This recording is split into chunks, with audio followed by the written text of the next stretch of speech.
12 साल का लड़का रहता था। उसके पिता लकड़ी काटने का काम करते थे और माँ गांव के बच्चों को पढ़ाती थी। आरव का सपना था कि वो एक दिन जंगल को बचाने वाला कोई बड़ा अफसर बने, ताकि कोई भी पेड़ बेवजह ना कटे और जानवर सुरक्षित रहें। एक दिन गांव के पास के जंगल में अजीब हलचल हुई। लोग भागते हुए कह रहे थे, जंगल से एक हाथी गांव की तरफ आ रहा है। बच्चे डर के मारे घरों में छिप गए और कुछ लोग डंडे लेकर बाहर निकल पड़े। आरव को ये सब गलत लगा। उसने सोचा, अगर हाथी आ रहा है तो जरूर कोई वजह होगी। वो चुपचाप जंगल की ओर चला गया। थोड़ी दूर जाने पर उसने देखा, एक विशाल हाथी झाड़ियों में फंसा हुआ था। उसका एक पैर लोहे के जाल में जकड़ा हुआ था।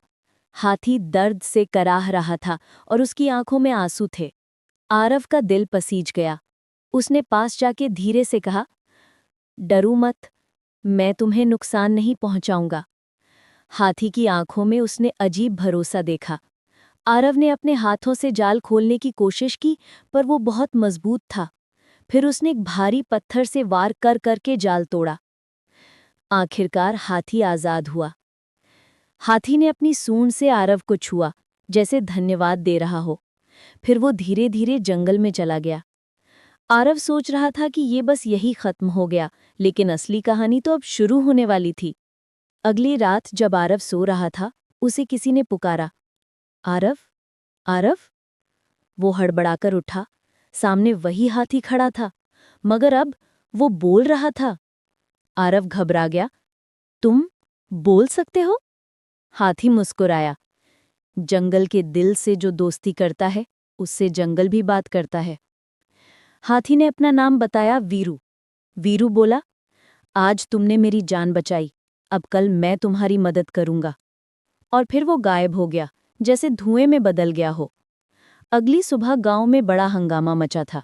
एक ठेकेदार आया था जो जंगल काटकर वहां फैक्ट्री बनाना चाहता था। उसने गांव वालों को लालच दिया, पैसे, नौकरी और शहर जैसी सुविधाएं। कुछ लोग खुश थे, लेकिन कुछ परेशान। आरव जानता था कि अगर जंगल कट गया तो नदी सूख जाएगी, जानवर मर जाएंगे और गांव रेगिस्तान बन जाएगा। फिर वीरू आया।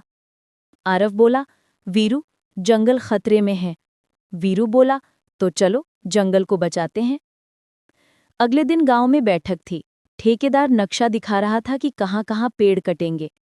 तभी जमीन हिली और लोगों की सांस रुक गई। वीरू सभा के बीच आ खड़ा हुआ। कुछ लोग चिल्लाए, हाथी भागो!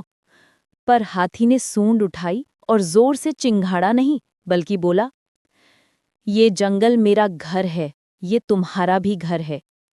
गांव वाले सन्न रह गए। ठेकेदार डर के मारे पीछे हटा। वीरू ने आगे कहा, अगर तुम आज जंगल काटोगे तो कल अपना भविष्य काटोगे। तभी आरव आगे आया और बोला, पेड़ सिर्फ लकड़ी नहीं होते, ये हमारी सांसें होते हैं। लोगों की आंखें खुल गईं। कुछ औरतें रो पड़ी। बूढ़े बाबा बोले, हमारी जवानी पेड़ों के साये में गुजरी थी। ठेकेदार की चाल उल्टी पड़ गई। गांव वालों ने मिलकर उसे भगा दिया। उस दिन पहली बार गांव ने जंगल के लिए ना कहा। कुछ दिन बाद सरकार से अधिकारी आए और जंगल को संरक्षित क्षेत्र घोषित कर दिया गया। वीरू राष्ट्रीय पशु बन गया और जंगल एक पर्यटक स्थल। आरव को पढ़ाई के लिए स्कॉलरशिप मिली। लेकिन एक रात वीरू आखिरी बार आया। आरव बोला, अब तुम हमेशा आओगे ना? वीरू मुस्कुराया, मैं हमेशा यहीं रहूंगा, हवा में, पेड़ों में, तुम्हारी सांसों में। और फिर वो जंगल में विलीन हो गया। आज आरव बड़ा अफसर है, लेकिन हर शाम वो उसी जंगल में जाकर चुपचाप बैठ जाता है, जहां कभी उसका सबसे बड़ा दोस्त एक हाथी खड़ा हुआ था।